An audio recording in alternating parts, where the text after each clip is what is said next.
Dans l'épisode d'Ici tout commence du vendredi 22 juillet, au petit matin, Marius, Damas Roy, demande à Greg, Michael Mittelstadt, de le rejoindre de toute urgence dans sa chambre.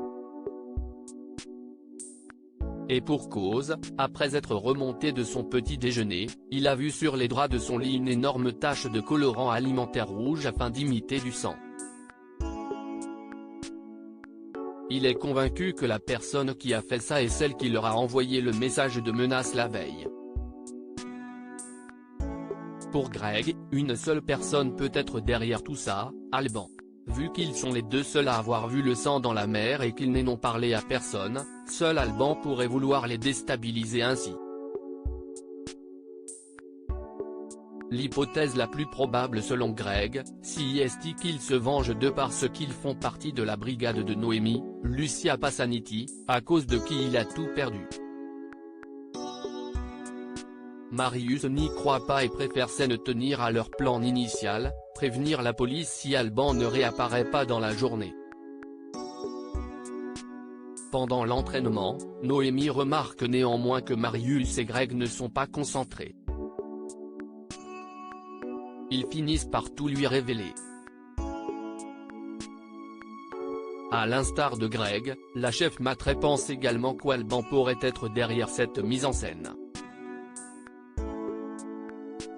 Elle décide de prendre les choses en main en appelant Alban et demande à Marius de ne pas aller voir la police.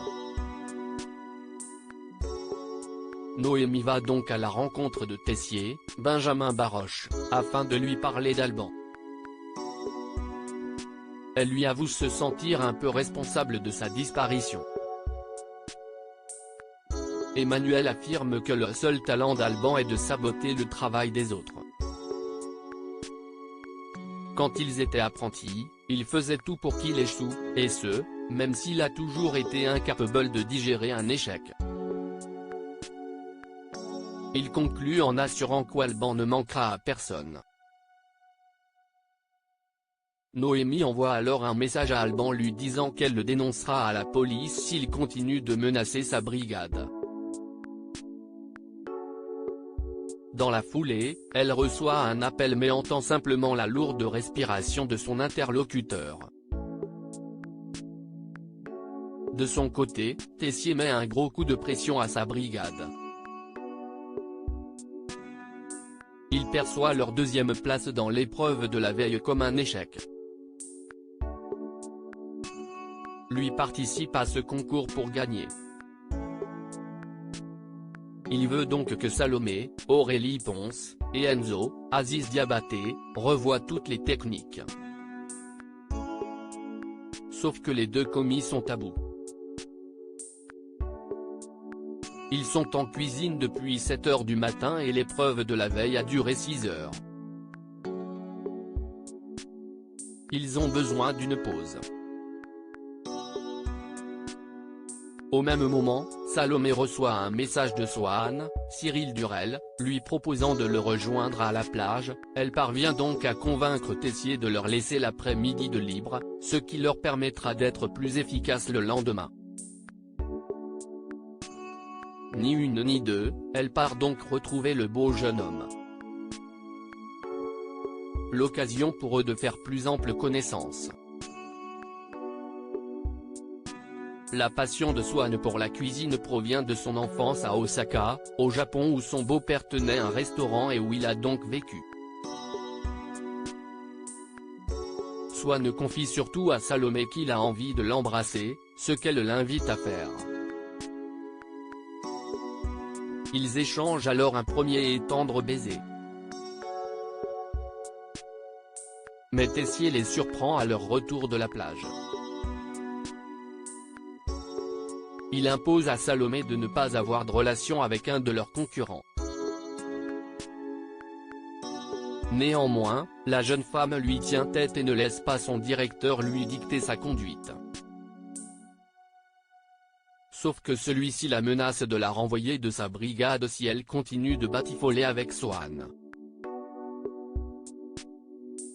Solal quitte la table des rivières, Gaëtan et Tony ont un plan Solal, Benjamin Douba Paris, annonce à Gaëtan, Terence Tell, et Tony, Kevin Dias, que la table des Rivières va fermer, puisqu'il a décidé de partir.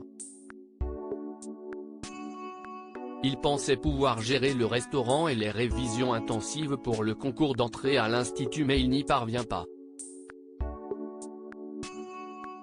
Une information qui a vivement énervé le propriétaire, qui lui a demandé de fermer le plus rapidement possible. Néanmoins, Solal pense qu'il lui cherche un remplaçant. Tony réalise alors qu'il est viré, tandis que Gaëtan trouve cette action risquée en cas d'échec au concours. Mais Solal a besoin d'avancer. Et si l'Institut Auguste Armand ne veut pas de lui, il trouvera une autre école. Pour parvenir à son objectif, Solal s'est même inscrit à un stage d'été organisé par la chef Listrac, Virginie Cagliari. Tony accuse le coup mais souhaite tout de même bonne chance à son ami. Axel, Thomas d'Acosta, et Solal assistent donc à la présentation de ce stage baptisé Les Astuces des Chefs, qui débutera la semaine prochaine. Cela leur permettra d'acquérir des techniques plus précises et donc de leur faire gagner du temps en cuisine. Pendant toute la formation, la chef Listrac sera assistée de Jasmine, Zoé Sévérin, et afin d'être au plus proche de ses valeurs, ils cuisineront uniquement végétarien. Au Marais, Gaëtan fait une proposition surprenante à Tony, reprendre tous les deux la table des Rivières pour faire un coffee shop. Gaëtan ne travaillant pas à temps plein à l'Institut, il estime qu'il aura le temps de cumuler ses deux emplois. Un projet pour lequel Tony est partant. Les deux jeunes gens souhaitent donc intégrer la formation d'été de la chef Listrac. Mais comme ils sont extrêmement novices, Olivia tient à leur faire passer un test afin de s'assurer que ce stage pourra leur convenir. Avant le service, Théo, Khaled Alouache, prévient quant à lui sa brigade qu'ils vont recevoir la visite d'une journaliste culinaire. Il s'agit de Suzanne Coste, Élodie Buisson, qui généralement fait les portraits de grands chefs. Elle vient afin de les observer travailler. Théo attend donc qu'ils restent concentrés, rigoureux et attentifs. Ambre, Claire Romain, Tom Darmon, et Deva, Cathy Pacanatan, s'inquiètent pour Théo du fait de sa rupture avec Célia, Rebecca Benamour. Ils ont peur que cela l'empêchera d'assurer en cuisine, mais l'intéressé insiste sur le fait que sa vie privée n'a rien à faire en cuisine. Arrivée en cuisine, la journaliste observe Théo diriger et conseiller les membres de sa brigade, et prend des notes. Suzanne note leur bon esprit d'équipe et le sang-froid de Théo. Elle interviewe ensuite le jeune homme mais se montre intrusive, évoquant sa famille et sa vie sentimentale.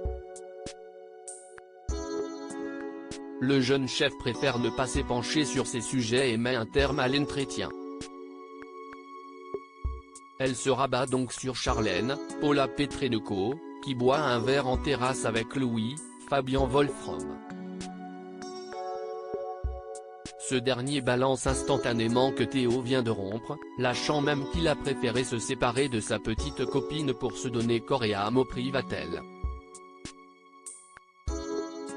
Des révélations qui agacent vivement Charlène.